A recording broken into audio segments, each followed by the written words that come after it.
ಸರ್ಕಾರಿ ಅಧಿಕಾರಿಗಳಿಗೆ ಸಮೇತ ಅವರು ಏನು ಕೆಲಸವನ್ನು ಮಾಡಬೇಕು ಅನ್ನೋದು ಮಾಡ್ತಿದ್ದಾರೆ. ಅದಕ್ಕೆ ಅಲ್ಲಿ ಮೇಲೆ ಏನು ಯಾವ ಮಟ್ಟದಲ್ಲಿ ಭ್ರಷ್ಟಾಚಾರ ಇದೆ, ಕೆಳ ಮಟ್ಟದಲ್ಲೂ ಅದೇ ಭ್ರಷ್ಟಾಚಾರ. ಅದು ಚುನಾವಣಾ ರಾಜಕೀಯದಲ್ಲೂ ಅದೇ ರೀತಿ. ಅವರು ಅದನ್ನು ಹೇಳಲಿಲ್ಲ, ನಾನಿದ್ದೇನೆ ಅಂತ ಅವ್ರು ಹೇಳಿದ್ರು. ಆದ್ರೆ ನಮಗೆ ಗೊತ್ತಿದೆ ಪರಿಸ್ಥಿತಿ ಏನು ಅನ್ನುವಂಥದ್ದು. ಯಾವಾಗ ನೀವು ಒಂದು ಮಾತನ್ನು ಹೇಳಿದ್ರೆ ನಾವು ಬದಲಾಗಬೇಕಂದ್ರೆ, ಮತದಾರರು ಬದಲಾಗಬೇಕು ಅಂತ ನೇರವಾಗಿ ಹೇಳಿದರೆ ಪ್ರತಿನಿಧಿಗಳು ಸರಿ ಆಗ್ತಾರೆ ಅನ್ನುವಂಥದ್ದು ನನ್ನ ಅಭಿಪ್ರಾಯ. ಜನಪ್ರತಿನಿಧಿಗಳೇ ದುಡ್ಡನ್ನು ಕೊಟ್ಟು ಮತವನ್ನು ತಗೊಂಡಾಗ ಅವರು ಅದನ್ನು ಪುನಃ ಗಳಿಸಲಿಕ್ಕೆ ಪ್ರಯತ್ನವನ್ನು ಮಾಡ್ತಾರೆ. ನಾನೇನು ಖರ್ಚನ್ನು ಮಾಡಿದ್ದೇನೆ ಅದನ್ನ ವಾಪಸ್ ಪಡಿಬೇಕು ಅನ್ನುವಂಥ ಅಭಿಪ್ರಾಯಕ್ಕೆ ಕೊಡ್ತಾರೆ. ಅದಕ್ಕೋಸ್ಕರ ಎಲ್ಲಿಂದ ಪ್ರಾರಂಭ ಆಗಬೇಕು ಅನ್ನುವಂಥದ್ದು ಇದು ಕೆಳ ಹಂತದಿಂದ ಪ್ರಾರಂಭ ಆಗುವುದು. ನೀವು ಆಯ್ಕೆ ಮಾಡಿದ ಪ್ರತಿನಿಧಿ ಒಳ್ಳೆ ಇರಬೇಕಾದರೆ ನೀವು ಪ್ರಾಮಾಣಿಕವಾಗಿ ಮತವನ್ನು ಹಾಕಬೇಕಾಗ್ತದೆ. ಇಲ್ಲದೆ ಏನಾಗ್ತದೆ, ನೀವು ಆಯ್ಕೆಯನ್ನು ಮಾಡಿ ಆ ಪ್ರಯೋಜನ ಇಲ್ಲ ಮಾಡಿದ್ರೆ 5 ವರ್ಷ ಬೈದ ಕೂತ್ಕೊಳ್ಬೋದು, ಬೇರೆ ಏನು ಮಾಡ್ಲಿಕ್ಕೆ ಆಗುದಿಲ್ಲ. ಅದಕ್ಕೋಸ್ಕರ ನೇರವಾಗಿ ಅವರು ಹೇಳಿದ್ರೆ, ಯಾರಿಗೆ ಹೇಳಿದ್ದು? ನಾವು ಅಂತ ಹೇಳಿದ್ರು. ನಾವೆಲ್ಲರೂ ಬದಲಾವಣೆ ಆದಾಗ, ಸ್ವಲ್ಪ ಬದಲಾವಣೆ ತರಲಿಕ್ಕೆ ಸಮಾಜದಲ್ಲಿ ಸಮಾಜ ಬದಲಾದಾಗ ಸಮಾಜದ ಪ್ರತಿನಿಧಿಗಳು ಬದಲಾಗ್ತಾರೆ. ಪ್ರತಿನಿಧಿಗಳು ಮಂತ್ರಿಗಳ ಆಗುದು ಅವರೇ. ನೀವು ಆಯ್ಕೆ ಮಾಡಿದವರೇ ಮಂತ್ರಿ ಆಗುದು, ನೀವು ಆಯ್ಕೆ ಮಾಡಿದವರು ಶಾಸಕರಾಗುವಂಥದ್ದು. ನಿರಂತರವಾಗಿ ಅವರನ್ನೇ ಪುನಃ ಆಯ್ಕೆಯನ್ನು ಮಾಡುವಾಗ ಯಾರ ಮೇಲೆ ದೂಷಣೆಯನ್ನು ಮಾಡಬೇಕು ಅನ್ನೋದು ಪ್ರಶ್ನೆ ಇದೆ. ಪ್ರಶ್ನೆ ಯಾರನ್ನು ಯಾಕೆ ಹಾಕುವಂಥದ್ದು ಅಂತ. ನಿನ್ನೆ ಉಪಲೋಕಾಯುಕ್ತರು ಬಂದಿದ್ರು. ಅವರು ಎಲ್ಲ ಕಡೆ ಹೋಗಿ ನೋಡಿದ್ರು, ವೀಕ್ಷಣೆಯನ್ನು ಮಾಡಿದರು. ಗ್ರಾಮೀಣ ಪ್ರದೇಶದಿಂದ ಹಿಡಿದು ಪಟ್ಟಣ ಪ್ರದೇಶದವರೆಗೆ ಸ್ವಚ್ಛತೆಯನ್ನು ಕಾಪಾಡಲಿಕ್ಕೆ ಸರ್ಕಾರದಿಂದ ಏನು ಅನುದಾನ ಬರ್ತದೆ, ಅದು ಸರಿಯಾಗಿ ಖರ್ಚು ಆಗ್ತದಿಲ್ಲ ಅಂತ ನೋಡುವವರಿಲ್ಲ. ಕೆಲವು ಪರಿಸ್ಥಿತಿ ಅವರು ಲೋಕಾಯುಕ್ತರಾಗಿ ಏನನ್ನ ನೋಡಿದ್ದೇನೆ ಅಂತ ಹೇಳಿದ್ರು, ಕೆಳ ಮಟ್ಟದಲ್ಲಿ ಇದು ಪರಿಸ್ಥಿತಿ. ಮತ್ತೆ ನಾವು ಸಹ ನಮ್ಮ ಮನೆಯ ಕೆಸ ಹೊರಗೋದ್ರು ಸಾಕು, ಪ್ಲಾಸ್ಟಿಕ್ ಚೀಲನ್ನು ತುಂಬಿಕೊಂಡು ಹೋಗುದು, ರಸ್ತೆ ಬದಿಗೆ ಬಿಸಾಕುದು. ನೋಡಿ ರಾಷ್ಟ್ರೀಯ ಹೆದ್ದಾರಿ ಎಲ್ಲಾ ಕಡೆಯಲ್ಲಿ ಕಸವನ್ನು ಬಿಸಾಡಿ ಹೋಗುದಿದೆ.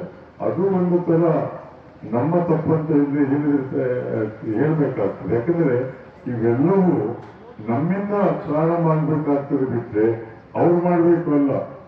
ಶಿಕ್ಷಣದ ಬಗ್ಗೆ ನೈತಿಕ ಶಿಕ್ಷಣ ಕೊಡ್ಬೇಕಂತ ಹೇಳುವಂಥದ್ದು ಒಂದು. ಪ್ರಾಯಶಃ ಇಲ್ಲಿ ಪಾಲರು ಕೂತಿದ್ದಾರೆ. ನಾನು ಅವ್ರದ್ದು ಕಥೆ ಹೇಳ್ಬೇಕು. ಒಂದು ಘಟನೆ, ಈಗ ಯಾರೋ ಒಬ್ಬ ಅಯ್ಯಪ್ಪ ಸ್ವಾಮಿ ಇದಕ್ಕೆ ಹೋಗುವಾಗ ಕಾಲೇಜಿಗೆ ಬರುದಿಲ್ಲ ಅಂತ ಹೇಳಲಿಕ್ಕೆ ಏನೋ ಅವನು ಸ್ವಚ್ಛವಾಗಿ ಬಾ ಅಂತ ಹೇಳಿದ್ದೆ. ಅದೆಂತದ್ದು ಗಲಾಟೆ ಅವರ ಮೇಲೆ ಎಲ್ಲರೂ ಹೋಗಿ ಸಭಾಯಿಸ್ತಾರೆ. ಪ್ರಿನ್ಸಿಪಾಲ್ರಿಗೆ ಅಪಾಲಜಿ ಕೇಳುವಂತ ಪರಿಸ್ಥಿತಿ ತಂದಿದೆ. ಇದು ನಮ್ಮ ಸಂಸ್ಕಾರ. ಅದಕ್ಕೆ ನಾನು ಹೇಳುವಂಥದ್ದು, ತಂದೆ ತಾಯಿಂದರು ಮಕ್ಕಳಿಗೆ ಒಳ್ಳೆ ಸಂಸ್ಕಾರವನ್ನು ಕೊಡಿ. ಈಗ ಪ್ರಾಂಶುಪಾಲರಿಗೆ ಹೇಳಿದರು, ನಾಳೆ ತಂದೆ ತಾಯಿಯನ್ನು ವೃದ್ಧಾಶ್ರಮಕ್ಕೆ ಹಾಕುವಂಥದ್ದು, ಮನೆಯಿಂದ ಹೊರಗೆ ಹಾಕುವಂತ ಪರಿಸ್ಥಿತಿ ನಿರ್ಮಾಣ ಆಗಬಹುದು, ಆಗದೆ ಇರ್ಲಿಕ್ಕಿಲ್ಲ ಅನ್ನುವಂಥದ್ದು ನನ್ನ ಅಭಿಪ್ರಾಯ. ಯಾಕಂದ್ರೆ ಬೆಂಗಳೂರಿನೆಲ್ಲ ಶುರುವಾಗಿದೆ. ದೊಡ್ಡ ದೊಡ್ಡ ಜಾಗವನ್ನು ತಗೊಂಡು ಮನೆಗಳನ್ನ ಕಟ್ಟಿ ತಂದೆ ತಾಯಿಯನ್ನ ಅಲ್ಲಿ ಹಾಕಿ ಅವರಿಗೆ ವೆಚ್ಚವನ್ನು ಕೊಟ್ಟರೆ ನಾವು ಮನೆಯಲ್ಲಿ ಸಾಕ್ಲಿಕ್ಕೆ ಆಗುದಿಲ್ಲ. ಆ ಪರಿಸ್ಥಿತಿ ಬಂದಿದೆ. ತಂದೆ ತಾಯಿಯಿಂದ ಮಕ್ಕಳು ಅಷ್ಟು ವರ್ಷ ಹೊತ್ತು ಸಾಕಿ ಸಲಹಿದ ತಂದೆ ತಾಯಿಯನ್ನ ಸಾಕದಂತ ಮಕ್ಕಳಿದ್ದರೆ, ತಂದೆ ತಾಯಿಯನ್ನು ನೋಡ್ಲಿಕ್ಕೆ ಹೋಗದಂತ ಮಕ್ಕಳಿದ್ದರೆ ಪರಿಸ್ಥಿತಿ ಏನಾಗಬಹುದು ಅಂತ ಅರ್ಥವನ್ನು ಮಾಡ್ಕೊಳ್ಬೇಕಾಗ್ತದೆ. ಇವತ್ತು ನಾನು ಬೇರೆ ನನ್ನ ತಂದೆ ತಾಯಿಗೆ ಮಾಡಿದರೆ ಅವರ ಮಕ್ಕಳು ಅವರಿಗೆ ಅದನ್ನೇ ಮಾಡ್ತಾರೆ ಅನ್ನೋದು ಆಲೋಚನೆ ಮಾಡದಿದ್ರೆ ಖಂಡಿತವಾಗಿ ಸಮಾಜವನ್ನು ತಿದ್ದಬೇಕಾದ್ರೆ ಸ್ವತಃ ನಾವು ಬದಲಾಗಬೇಕು. ನಾವು ಈಗ ಎಷ್ಟೊಂದು ಜನ ಮಕ್ಕಳಿದ್ದಾರೆ ಅಂತ ನಾನು ಹೇಳ್ತಾ ಇರುವಂಥದ್ದು. ನೀವು ಫಸ್ಟ್ ನಿಮ್ಮ ತಂದೆ ತಾಯಿಯಿಂದ ಹೋಗಿ ಕಾಳಜಿ. ಯಾಕಂದ್ರೆ ಅವರು ಈ ಜೀವನವನ್ನು ನಿಮಗೋಸ್ಕರ ಮುಡಿಪಾಗಿಟ್ಟಿದ್ದಾರೆ. ಆದ್ರೆ ಕೊನೆಗೆ ನೀವು ಅವರನ್ನೇ ನೋಡದೆ ಇದ್ರೆ ಪರಿಸ್ಥಿತಿ ಏನಾಗಬೇಕು ಅಂತ. ಇದು ಒಂದು ರೀತಿಯ ಭ್ರಷ್ಟಾಚಾರವೇ. ನಾನು ನನ್ನ ಹೆಂಡತಿ ಮಕ್ಕಳು ಅಲ್ಲ, ನಾನು ನನ್ನ ಹೆಂಡತಿ ಮಕ್ಕಳೊಟ್ಟಿಗೆ ನನ್ನನ್ನು ಹೊತ್ತು ಸಾಕಿ ಸಲಿದ ತಂದೆ ತಾಯಿಯವರನ್ನು ನೋಡಿ ಅದರ ಬಗ್ಗೆ ಕಾಳಜಿಯನ್ನು ವಹಿಸಿ ಅನ್ನುವಂಥದ್ದು ಸಹ ನಿಮ್ಮ ತಲೆಯಲ್ಲಿರ್ಬೇಕು. ಮತ್ತೆ ಇಲ್ಲದಿದ್ರೆ ಕೆಲವು ಕಡೆಯಲ್ಲಿ ಏನಾಗ್ತಾ ಇದೆ, ಈ ಒಂದು ಕಚೇರಿಗಳಿಗೆ ಹೋದಾಗ ಕಡಿತ ಇಲ್ಲ ಅಂತ ಹೇಳುವುದು ಒಂದು ಭಾಗ ಆಯಿತು. ಯಾವ ಕಡಿತ ಮುಂದೆ ಹೋಗ್ಬೇಕಾದ್ರೂ ಸಹ ಅದಕ್ಕೆ ಅದೇ ಅದನ್ನು ನಾವು ಮೊದಲು ಹೇಳ್ತಾ ಇತ್ತು ಮೌಲ್ಯ ಆಧಾರಿತ ಅಂತ.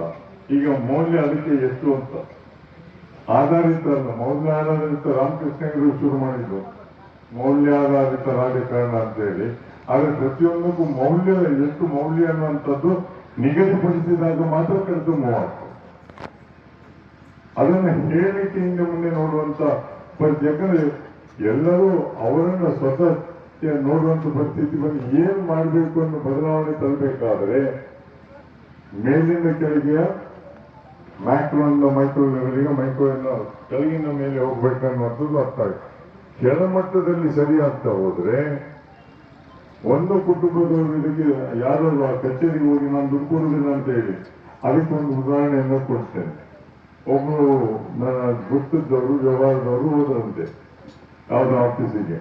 ಹೋದಾಗ ಅವ್ರು ಹೇಳಿದ್ರಂತೆ ದುಡ್ಡು ಕೊಡುವುದಿಲ್ಲ, ನನ್ನ ಫೈಲ್ ಎಲ್ಲ ಸರಿ ಇದೆ ಅಂತ. ದುಡ್ಡು ಕೊಡುದಿದ್ರೆ ಮಾಡುದಿಲ್ಲ ಅಂತ. ನಾನು ಕಂಪ್ಲೇಂಟ್ ಕೊಡ್ತೇನೆ. ಯಾರಿಗೆ ಕಂಪ್ಲೇಂಟ್ ಕೊಡ್ತೇನೆ? ನನ್ನ ಆಫೀಸರಿಗೆ, ಅವನಿಗೆ ನಾನು ಕೊಟ್ಟಾಗಿದೆ ಅಂತ. ಇದು ಸಮಸ್ಯೆ. ಈಗ ಪ್ರತಿನಿಧಿ ಆದವರ ವ್ಯವಹಾರ ನೋಡಬೇಕು. ಕಂದಾಯ ಇಲಾಖೆಗೆ ಸಂಬಂಧಪಟ್ಟ ಆಗಿದ್ದರೆ ಮೊದಲೇ ಅವರು ದುಡ್ಡು ಕೊಟ್ಟಿರ್ತಾರೆ, ಅವನಿಗೆ ಅವರ ಹೆದರಿಕೆ ಇರುವುದಿಲ್ಲ. ಗುತ್ತಿಗೆದಾರರಾಗಿದ್ದರೆ ಆ ಕಾಂಟ್ರಾಕ್ಟ್ ಇವರೇ ಕೊಟ್ಟಿರ್ತಾರೆ ಮೊದಲು, ಅವರು ಭಯವೂ ಇರುವುದಿಲ್ಲ. ಇವೆಲ್ಲವೂ ವೀನ್ಸ್ ವಿದಿನ್ ವೀನ್ಸ್ ಅಂತ ಹೇಳ್ತೀವಲ್ಲ ನಾವು, ಅದನ್ನ ನಾವು ಅರ್ಥವನ್ನು ನೇರವಾಗಿ ಹೇಳಿದ್ರೆ ನಿಷ್ಠೂರ. ಹೀಗೆ ಮಾತಾಡ್ಬೋದಿತ್ತು ಅಂತ ಹೇಳ್ತಾರೆ. ಅವ್ರು ಮಾಡಿದ ತಪ್ಪನ್ನು ಹೇಳಿದ್ರು ನಾವು ಮಾತಾಡಬಾರ್ದು ಅಂತ ಪರಿಸ್ಥಿತಿ ನಾವು ಒಂದು ಮುಟ್ಟಿದ್ದೇವೆ. ಆದ್ರೆ ಹೇಳುವುದನ್ನು ನೇರವಾಗಿ ಹೇಳಲಿಕ್ಕೆ ಶುರು ಮಾಡಿದಾಗ ಮಾತ್ರ ಸಮಾಜದಲ್ಲಿ ಏನಾದರೂ ಬದಲಾವಣೆಯನ್ನು ತರಲಿಕ್ಕೆ ಆಗ್ತದೆ. ನೀವು ಕೂತವರು ಅಷ್ಟೇ ನೇರವಾಗಿ ಹೇಳುವ ಅಭ್ಯಾಸ ಮಾಡಿ. ಪ್ರತಿನಿಧಿಗಳಿಗೂ ಹೌದು, ಅಧಿಕಾರಿಗಳಿಗೂ ಹೌದು, ನೇರವಾಗಿ ಹೇಳುವಂತ ಕೆಲಸ ಮಾಡದೇ ಇದ್ದರೆ ಬೇರೆ ವ್ಯವಸ್ಥೆ ಸಂಪೂರ್ಣ ಹಾಳಾದ ಮೇಲೆ ಏನಿಲ್ಲ. ಕಡೆಗೆ ಭ್ರಷ್ಟಾಚಾರದ ದುಡ್ಡಿದೆಯಲ್ಲ, ಅದೇ ಸರ್ಕ್ಯುಲೇಟ್ ಆಗ್ತಾ ಇದೆ ಈಗ. ಅದು ಒಬ್ಬರ ಕೈಯಿಂದ ಒಬ್ರಿಗೆ ಹೋಗ್ತಾ ಇದೆ ಬಿಟ್ರೆ ಸಂಬಳ ಸಾಕಾಗ್ತದೆ ನಿಜವಾಗಿ. ಅದಕ್ಕಿಂತ ಹೆಚ್ಚು ಯಾಕೆ ಅವ್ರ ಮಕ್ಕಳನ್ನು ಹಾಳು ಮಾಡಲಿಕ್ಕೆ? ಅವರ ಮಕ್ಕಳೇ ಹಾಳಾಗೋದು ಫಸ್ಟಿಗೆ, ಬೇರೆಯವರ ಮಕ್ಕಳಲ್ಲ.